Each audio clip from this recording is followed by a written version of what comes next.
This is actually legitimately my favorite story of the week, and I think you might agree, Sasha, because it's endlessly fascinating. But Meta actually acquired Moltbook this week, and I remember when Moltbook came out, we were kind of laughing about that, and probably the same when Facebook came out. Nobody took Facebook seriously, and it ignited a social media revolution, basically.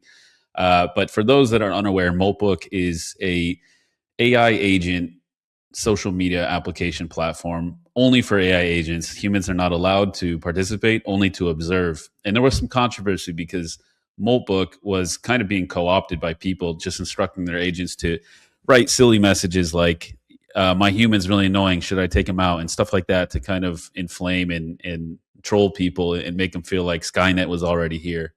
But anyways, that turned out to be fake. But the idea is still novel and still interesting, giving robots and AI agents a place to communicate with one another and share information. Maybe this is getting us closer to singularity, we don't know, or AGI.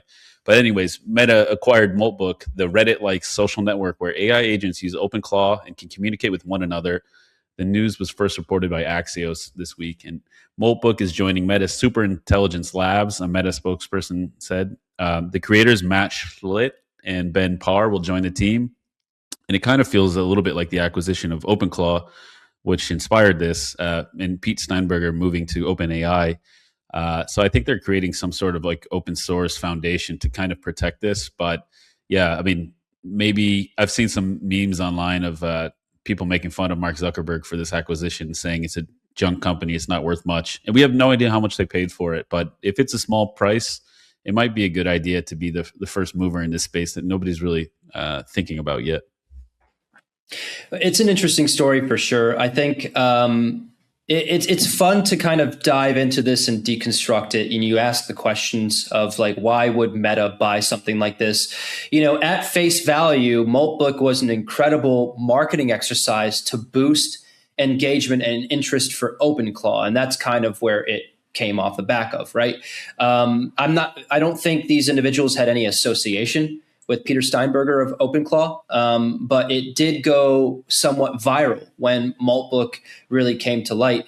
And this is something that a company like Meta probably acquired for that marketing face value, because underneath the surface, Moltbook is essentially just a Reddit clone that's populated by mostly Claude prompt output.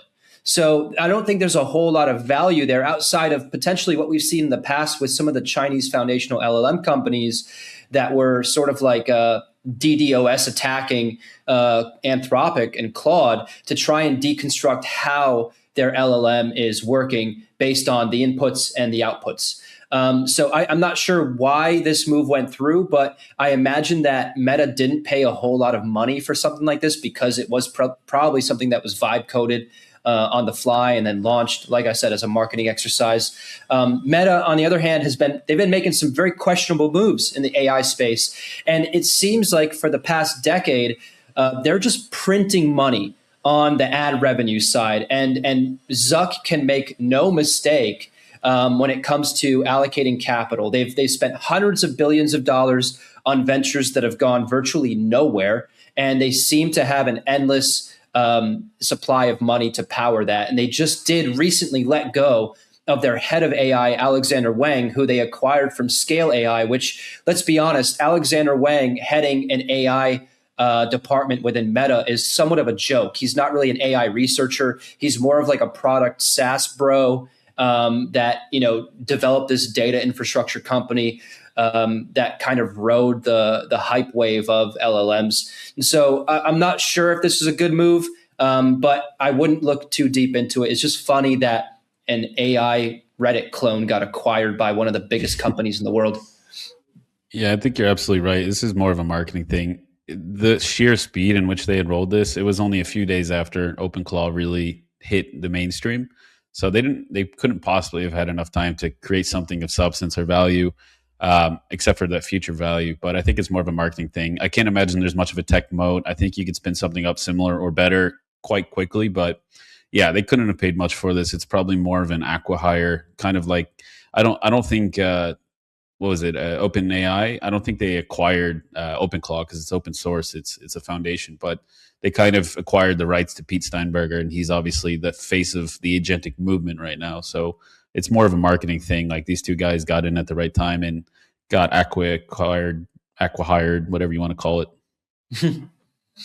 Yeah, I mean, it's who knows what the reason behind this is. It's very possible that they bought this company out for $10 million, which is nothing.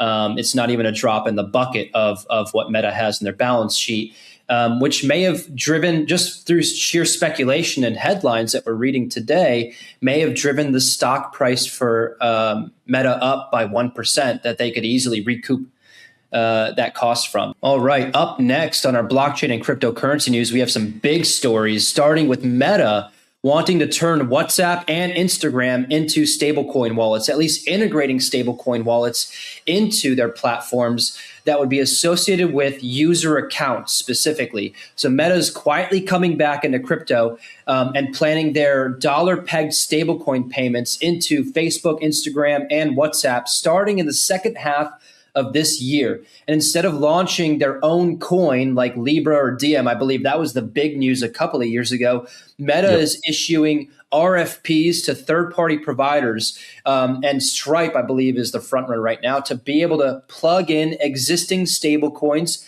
and stablecoin infrastructure into its apps, more notably USDC and I'm assuming Tether to some extent.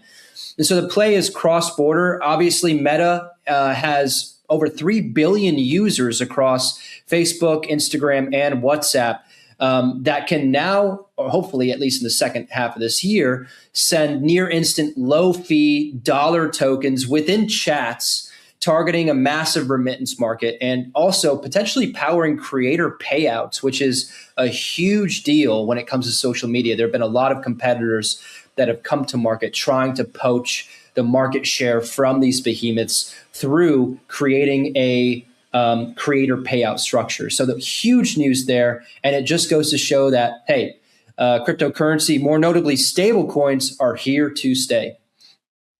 Yeah, this is pretty fascinating. And the thing that stuck out the most to me is that Facebook was actually, or Meta was ahead of the curve here a few years ago, like you rightly said, with Libra and Diem, and they were going to launch their own tokens. But more importantly, they invented a whole new coding language for blockchain, the Move. And now that has spawned 2 or 3 or maybe even more blockchains like Sui and Aptos, and